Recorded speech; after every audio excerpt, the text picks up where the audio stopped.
अभिषेकात् आत्मशुद्धिर्गन्धात् पुण्यमवाप्यते।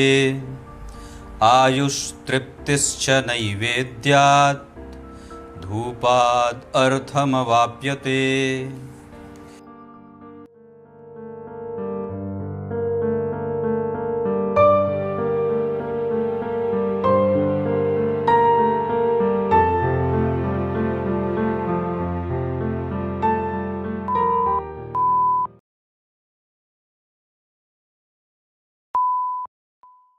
प्रिय दर्शकों नमस्कार। एक बार फिर से उपस्थित हूँ आप सबके सामने गुरुवार के कार्यक्रम में। मंगल और शुक्र इन दोनों का संबंध आपकी कुंडली में एक दूसरे से कैसा बन रहा है, इसी कार्यक्रम के साथ उपस्थित हूँ। कहीं नहीं जाना है, बिल्कुल बन के रहिएगा।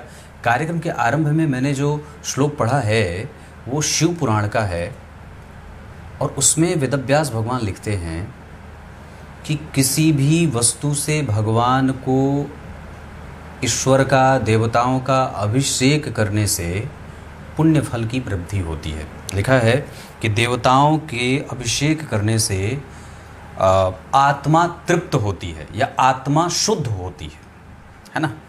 और लिखा कि गंध से पुण्य की प्राप्ति होती है।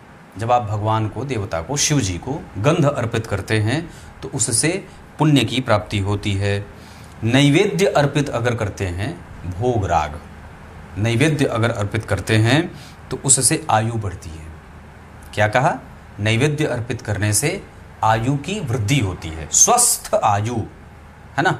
मतलब आयु का अर्थ ऐसा नहीं कि आयु है और बिस्तर पे पड़े हैं, नहीं, स्वस्थ आयु। मतलब अगर किसी को अपने स्वास्थ्य की इच्छा है कि मैं समुचित स्वास्थ्य से युक्त रहूं तो उसको नैवेद्य अर्पित करना चाहिए।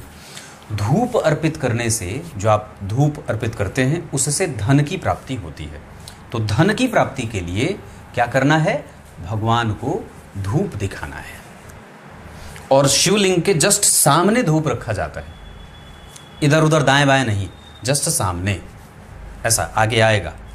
आइए अब विषय पे लेके आता हूं। सबसे पहले बात करते हैं कि जन्म कुंडली में मंगल और शुक्र का संबंध, ये बड़ा कई बार व्यक्ति को माया में उलझाने वाला भी बना देता है, या ये युति या ये संबंध व्यक्ति को कई तरीके से विचार करने पर भी मजबूर कर देता है। हमें अपने इंद्रियों पे विचार करने पे विवश कर देता है। हमारी पसंद, हमारी सोच, हमारी जो समझने की शक्ति है, ये बहुत ही प्रभावित करते हैं। मंगल ऊर्जा है, शुक्र वीर्य है। ऊर्जा ही वीर्य है, वीर्य ही ऊर्जा है। वीर्यहीन के पास ऊर्जा नहीं होता। जो ब्रह्मचर्य का पालन करते हैं ऊर्जा से युक्त रहते हैं, उनके पास आत्मशक्ति बड़ी मजबूत होती है। बात करते हैं कि किसी भी स्थिति में अगर शुक्र और मंगल एक साथ हों और बहुत नज़दीक में डिग्री में बैठे हों, बहुत निकटस्थ डिग्री में बैठे हों, 2, 4, 5, 6 डिग्री तक, अगर इनके युति में डिग्री का काफ़ी क्लोज होना अगर हो रहा होगा तो ये अच्छा नहीं होता है। मतलब ये कष्ट देने वाला होता है। फिर व्यक्ति अपने ऊपर ही उसका वश नहीं रह पाता है। लेकिन अगर डिग्री में अंतर है, काफ़ी दूर हैं दोनों ग्रह, तो फिर ऐसे कोई बुरा परिणाम देखने को नहीं मिलता है। तो फिर व्यक्ति जिम्मेदार होता है, वो अपनी जिम्मेदारी निभाने वाला होता है। उसके बाद बात करते हैं कि शुक्र से मंगल और का द्वितीय और 12वें जाना, ये ठीक नहीं होता। शुक्र अगर आपकी कुंडली में जहाँ बैठे हैं वहाँ से दूसरे घर में मंगल ठीक नहीं होते और 12वें भी इनका संबंध ठीक नहीं होता है। मतलब ये अच्छा नहीं का अर्थ होगा, व्ययात्मक है, धन संपत्ति व्यय करता है, मन बुद्धि चित्त को व्यग्र करता है। ये अच्छा नहीं का अर्थ होता है इनकी दशाएं या इनके संबंध आपकी कुंडली के लिए कमज़ोर परिणाम देने वाले होते हैं। मंगल से शुक्र से मंगल का तीसरे भाव में जाना अच्छा परिणाम देता है, मतलब ये लाभकारी है। एक सिद्धांत यहाँ ये भी लागू होगा कि अगर कोई शुभ ग्रह जहाँ बैठा है वहाँ से उसके तीसरे घर में अगर कोई पापक ग्रह बैठा है तो वो उस शुभ ग्रह की बल की वृद्धि कर देते हैं। तो यहाँ पे शुक्र से तीसरे घर में मंगल लाभदायक परिणाम देने वाले होंगे, ये अच्छा परिणाम देगा। पर एकादश में अच्छे नहीं होते। अगर शुक्र से एकादशवें घर में मंगल बैठे हैं तो ये अशुभ परिणाम देने वाले बनते हैं। यहाँ व्यक्ति को दाम्पत्य में, परिवार में नफा नुकसान होते देखा जाता है। शुक्र से चौथे मंगल भी बहुत अच्छे परिणाम देने वाले नहीं बनते हैं। मतलब अगर आपकी कुंडली में शुक्र देव से चौथे घर में मंगल देव बैठे हैं तो ये भी असंतुलित परिणाम देते हैं। लेकिन अगर शुक्र से 10वें घर में मंगल बैठे हैं तो ये अच्छे परिणाम देने वाले बनते हैं। ये अच्छा होता है। यहाँ व्यक्ति की विलासिता में वृद्धि होती है, सुखोपभोग, सुख के संसाधन में वृद्धि होते देखी जाती है। अपनी दशा काल में ये दोनों ही ग्रह जातक को अच्छा परिणाम देते हैं। शुक्र से मंगल का चौथे जाना अच्छा नहीं होता, 10वें घर में जाना बहुत अच्छा माना जाता है। शुक्र से मंगल का 5वें घर में और 9वें घर में जाना ये बहुत उत्तम माना जाता है। अगर आपकी कुंडली में शुक्र के भाव से मंगल 5वें और 9वें घर में बैठे हैं तो ये दोनों ही संबंध जातक को भरने वाला बना देते हैं। ये बहुत ही संतुलित और श्रेष्ठ परिणाम जीवन में देखने को मिल जाता है। शुक्र से 6वें घर के मंगल अनुकूल परिणाम नहीं देते हैं, बहुत अच्छे परिणाम नहीं देते। ये व्यक्ति को रुग्ण बनाते हैं। यहाँ पे कठोरता देखने को मिल जाती है। स्वभावगत उसको चिंताएं जीवन में बनी रहती हैं। उसके कारोबार में प्रायः रुकावटें देखने को भी मिल जाती हैं।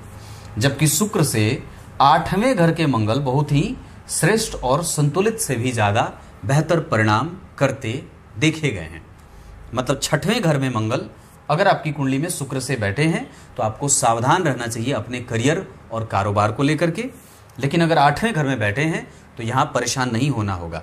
शुक्र से 8वें घर में बैठे हों, जहाँ शुक्र बैठे हैं वहाँ से गिनने पर 8वें घर में अगर मंगल बैठे हैं तो ये बहुत ही श्रेष्ठ परिणाम देखने को मिलता है। और इसे प्रतियोग का संबंध कहते हैं, आमने सामने।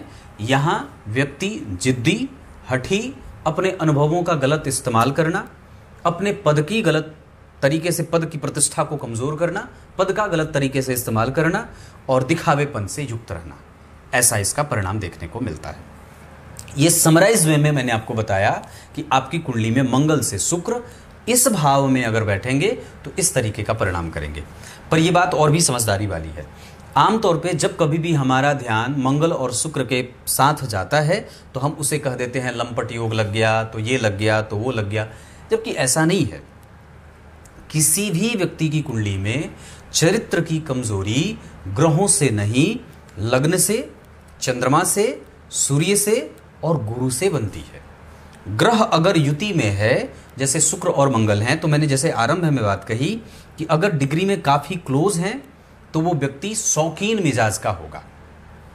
लेकिन शौकीन मिजाज का भी है, और अगर मान लीजिए डिग्री में काफी क्लोज हो गए मंगल और शुक्र, लेकिन अगर व्यक्ति का चंद्रमा ठीक है, गुरु ठीक है, लग्न का अंश बल ठीक है और सूर्य ठीक है, तो वो काहे का चरित्रहीन होगा? ऐसा बिल्कुल भी नहीं होगा।